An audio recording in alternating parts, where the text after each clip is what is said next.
in the 80s, it was the Cola Wars. In the 90s, it was the telephone wars. Remember the telephone wars? Well, today it's the Pride Wars. Corporations tripping all over themselves to display the most pride. Woke corporations, businesses, even sporting teams are altering their logos into rainbows for Pride Month on social media. This, of course, during the month of June. The San Francisco Giants wore pride colors on the field during their game on Saturday against the Chicago Cubs, and the NFL shared their pride-themed logo along with companies like Microsoft and Mercedes, among others. But the Pride Wars are just the beginning. Children's channels are now joining in on this conversation. Let's talk a little bit more about all this and welcome in producer, director, and Tennessee congressional candidate Robby Starbuck. Also with us, let's see who we got here. Rob Carson, is he joining us? Host of The Daily here on Newsmax. Well, I don't know where it's everywhere. Wherever you can find a podcast. You can also catch Rob every weekend. Rob, love the show. Glad to finally talk to you. I'm a big fan. Robby, great to see you as well. But guys, we're talking about that there's a competition on who can display the most rainbows here.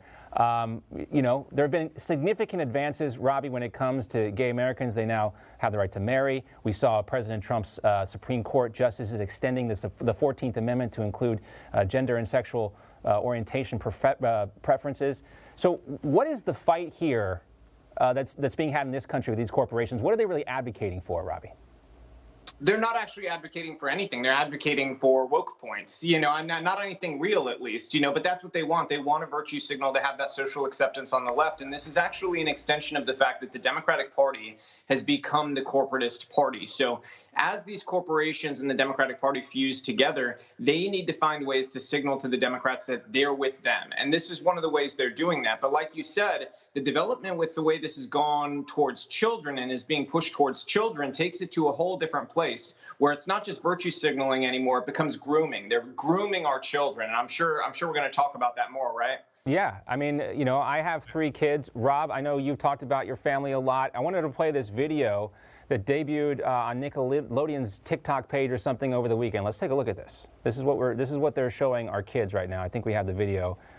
Can we? This family has 2 daddies. These Babas are non-binary friends. Members of this family all love each other so proudly. Ace, Bi, and Pan grown-ups, you see, can love each other so proudly. And they all go marching in the big parade. Oh, yeah! Rob, I have a 4-year-old son. I have a hard enough time telling him to keep his hands to himself. I'm not ready to have a conversation with him about Babas being non-binary. I mean, who thought this was appropriate for kids? It is inappropriate for kids. I have nothing against drag shows. I've been to drag shows. I love them. We've watched The Birdcage a million times. I don't think my kid needs to be exposed to it. It's confusing. It is grooming. You're exactly right, Robby. This is all part about you've always heard about big tech or big pharma. This is big offense, okay? In this country, we have a major billion-dollar industry, companies who are paying for seminars to be shown that they are not racist, they are not sexist, they are not homophobic. It's called big offense. That's where this all comes from. You've got baseball teams, you've got Coca-Cola, they're so terrified of having their butts sewed off or being boycotted. That's one thing. But this takes it a little bit further when you are hijacking children's programming to normalize this. This is not normal. There's nothing normal about it. And to be quite honest, listen, I'm personally not offended, whatever you want to do, but don't feed this stuff to my kid. I will teach my kid about sexuality. I will teach my kid this. I don't need Nickelodeon. Stick with SpongeBob, okay? Right. We don't need this nonsense. Rob, I love freedom, and I can appreciate a drag show as much as the next guy here. And if, Robby, you take your kids down to Fantasy Fest on Key West, that's on you if they get exposed to drag queens. But, Nickelodeon, I think that was actually Blue's Clues, the clip we played there initially.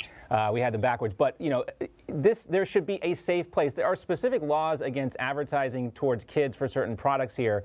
But this political stuff, it doesn't just stop either, Robby, with the LGBTQ stuff. We had this commercial also running on the Disney Channel.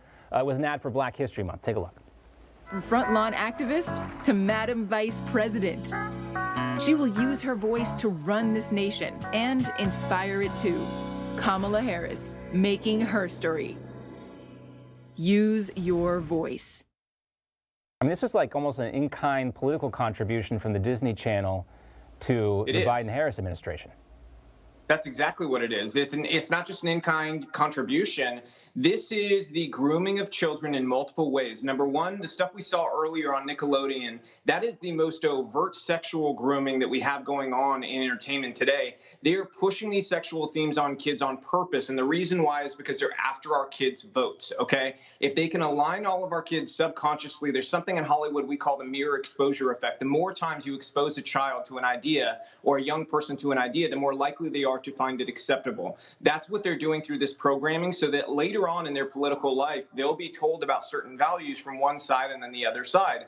And they'll be more likely to side with the side that says that this is okay.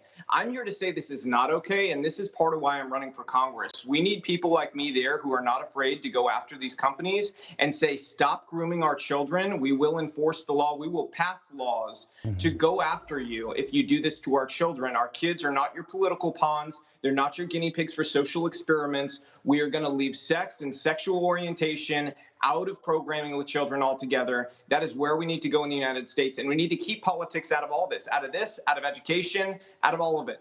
Let parents do the parenting. TV channels for children should be for children's entertainment, stuff that is appropriate for a child. Sexual orientation and sexual fantasies are not, they don't belong there, period. Yeah, and you know, the other thing too, Robbie, the financial incentive that obviously that these companies see here, they're going after our kids. Rob, we also saw this. Instagram wanted to launch a kids-only version. We also have what's going on with TikTok now in the Netherlands, and good on the Netherlands for doing this. They're going after TikTok for gathering the personal information, the metadata from kids who are using TikTok in that country. Kids are targets of these giant tech companies and, you know, these big media companies as well. And, you know, just like they used to try and go after kids to get them to smoke cigarettes. This is the same thing. This is exactly what they're doing, and it's why we need to break up the big tech companies, period. We need to break them up. Let's let Rob get in here, Robbie, real quick. Sorry. Well, and this is pure propaganda. The next thing they're going to start doing is going to be doing calisthenics in the courthouse square with all the citizenry. That's where it starts. Plus, also, they're taking advantage of children who are weakened by having to stay at home for a year, being forced to wear a mask, being confused about that in the first place. Social isolation. Oh, social isolation. Turn on the TV, kid. Just turn on the TV and watch the, you know, the drag queen sing Johnny Comes Marching Home. Johnny's spinning in his grave like a baseball bat on a lathe, by the way. That's what this is. It's take advantage of kids who are already being victimized. Yeah, that's true, because, you know, the kids, some of the most vulnerable kids are the one watching the most television right now. Yes. You got to turn off the TV. You got to turn off the screens, because there's nothing good there for those kids. Great to see you all, Robbie and Rob. Always a little complicated when we're trying to do the back and forth with Rob and Robbie, but great. That was a great panel. Robbie, I know. Good stuff. Hey, and Robbie, Rob, best of luck with your candidacy, my brother. You're more than welcome to come on my show too. I would love to. We're going to win this and keep the socialists out of Tennessee, because AOC is backing a candidate here. So if anybody wants to support, I'm all ears. All right. And Rob, tell us what we got coming up on the Daily. Oh, I've got a huge show, a lot of wokeness. Certainly Kamala Harris ignoring the border situation. My TV show this weekend, Rob Carson's What in the World, is going to be huge, really funny. The Newsmax Daily is a daily podcast I do about 45 minutes. It's available on Apple, I should say Google Play and Apple Podcasts, Apple Podcasts. Subscribe at Apple Podcasts, the Newsmax Daily with Rob Carson. I speak for a living. I know, kind of weird, right? Well, Rob, you know what I love about your show is the way you use clips. You fold so many clips in there. You just do it so great. So I always look forward to the Daily and seeing your show on the weekend. Robby Starbuck, we'll check in with you. Hey, I'm Rob Finnerty. Thanks for watching. If you enjoyed this video, please join the conversation in the comments below. Don't forget to subscribe, too. Hit the bell icon to be alerted to breaking news. And remember, there's a whole lot more on Newsmax TV, America's fastest growing cable news network. Newsmax TV, we're real news for real people.